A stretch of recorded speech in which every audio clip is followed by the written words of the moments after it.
어떻게 의원님께서는 이미 그동안의 정황들을 풀어가면서 이게 충분히 개연성이 있다라고 보신다는 측면이신 거죠?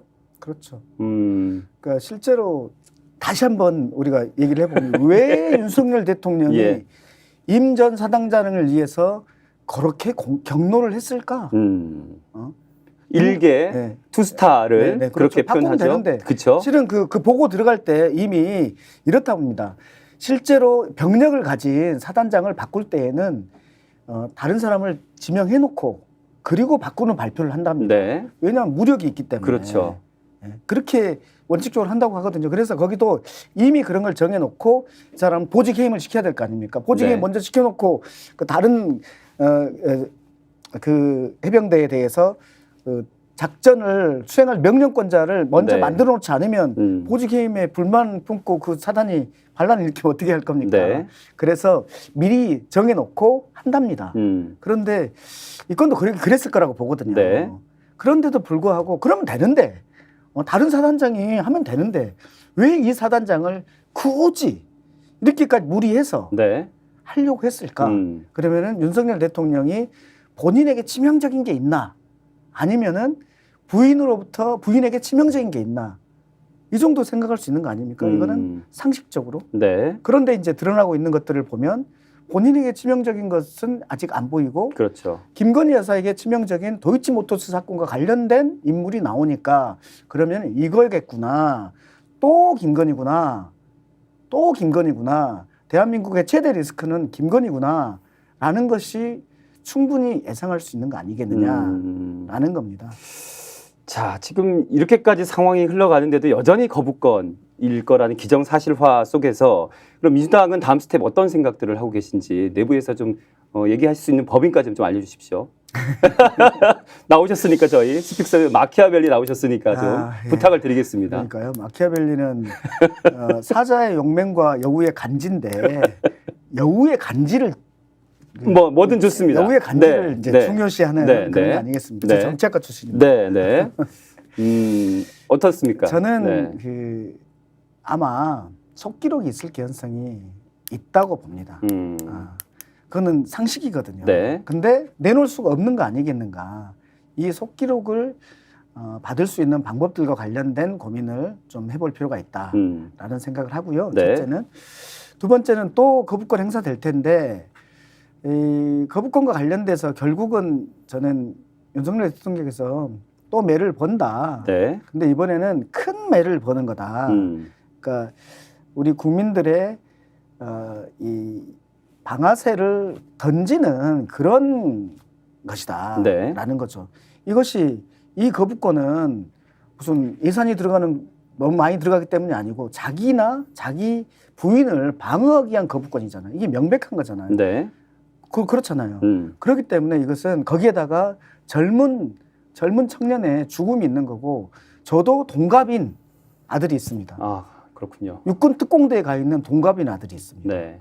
그러니까 저는 굉장히 불안해요. 이런 부분에 대해서. 또 특히나 지금 신원식 장관의 그런 태도들로 봤을 그렇죠. 때 한번 해보자 이런 분위기 아닙니까? 네, 네. 윤석열 대통령도 한번 해보자 분위기 아닙니까? 네. 아니 누구 자식 군대 가 있는데 한번 해보자. 이게 어디서 가당키는 한 얘기입니까? 웬만하면 우리는 평화가 안 보다라고 생각하는. 그래서 그렇죠. 네. 대결보다는 대화를 해서 평화를 지키고 그래서 우리 청년들도 안전하게 경제도 안전하게 이렇게 하려고 하는 거 아니겠습니까? 그런데 한번 해보자 이 분위기로 나와서 이것이 저는 국민들의 이 촉발제가 될 개연성이 매우 높은 사안이다 이렇게 봅니다. 그래서 말씀드리는 것은 네. 거부권은 행사될 것이다 네. 라고 보고요. 제 의결과 관련돼서 재의결이 될 여지를 어떻게 만들 수 있나. 그것은 결국 그 국힘당 의원들의 양심에 호소하는 것 이 정도일까? 아니면 국민들의 저는 압박이라고 생각합니다. 네. 국민들의 압박에 의해서 어쩔 수 없이 국힘의 몇 명의 의원들, 8명 이상의 의원들은 이것은 우리가 어쩔 수 없는 거야. 지금 우리도 뭐 윤석열 대통령 지키는 것도 당을 위해서는 단기간 좋지만 이렇게 되면 우리 정치 전체가 망해. 또 국힘당 전체가 망해. 보수 전체가 망해. 이런 것처럼. 네. 지난번에 박근혜 대통령 네. 탄핵할 때 제가 이번에 들어가서 친구 먹은 몇몇 국힘당 의원들이 있어서 물어봤거든요. 네, 네. 어떻게든 그때 그렇게 표결 안 했으면 시민들이 국회를 넘어서 올 것 같은 그런 불안함이 있어서 안 할 수 없었다라는 거거든요. 네. 실은 그렇게 돼야지 이런 거죠. 국힘당 입장에서는 대통령과 대통령 부인이 중요한 게 아니라 국힘당이 중요하다. 네. 그리고 보수 세력 전체가 중요하다. 이렇게 판단을 할 수 있도록 여론이 밀어붙여야지. 네. 그 압박에 의해서 결국은 재의결이 되거나 하지 않을까라는 생각이 듭니다. 민 의원님의 말씀 맥락 들어보니까 실제 그러면 국힘당의 친구일 수 있는 분들의 양심은 지금 이 말씀에 의하면 이 재의결에 대한 어떤 8석 이상의 확보 가능하시라고 봅니까? 어떻습니까? 가능할 수 있다고. 가능할 수 있다. 네. 또 한 가지 우리가 좀 살펴볼 만한 일이 지금 청운의 꿈을 네. 품고 나름대로 국가와 민족을 위해서 정치를 시작한 사람들이 있거든요. 네. 근데 예를 들면 지역이 그쪽이거나 네. 뭐 지역적인 이유들 때문에 그쪽에 간 사람들도 꽤 있습니다. 제발 그랬으면 좋겠고요. 네. 예. 도이치 그 주가 조작 세력들 사실 이번에 1심 이후에 2심을 앞두고 선고가 있었어요.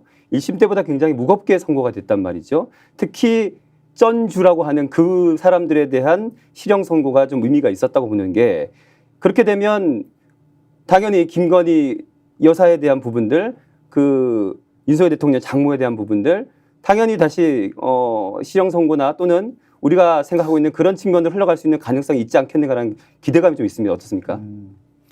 한번 보십시다. 우리 이화영 대북 송금 사건. 네. 저는 그 판결문 보고 욕이 나왔는데요. 저도 법률가로서 무죄일 거라고 봤어요.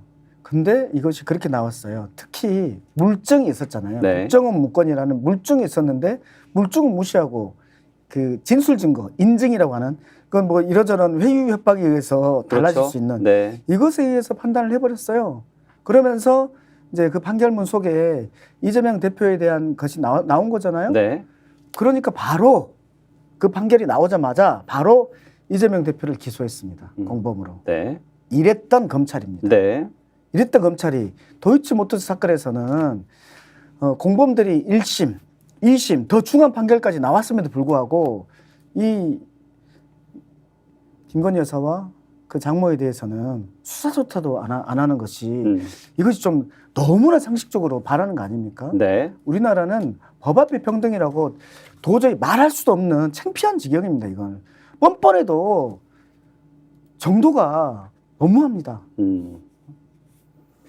스픽스는 말하는 언론입니다. 대세는 유튜브, 그중에서 스픽스. 좋아요, 댓글, 구독, 알림 설정. 여러분이 저희를 사랑해 주시고 우리가 여러분을 사랑하는 4가지 방법입니다.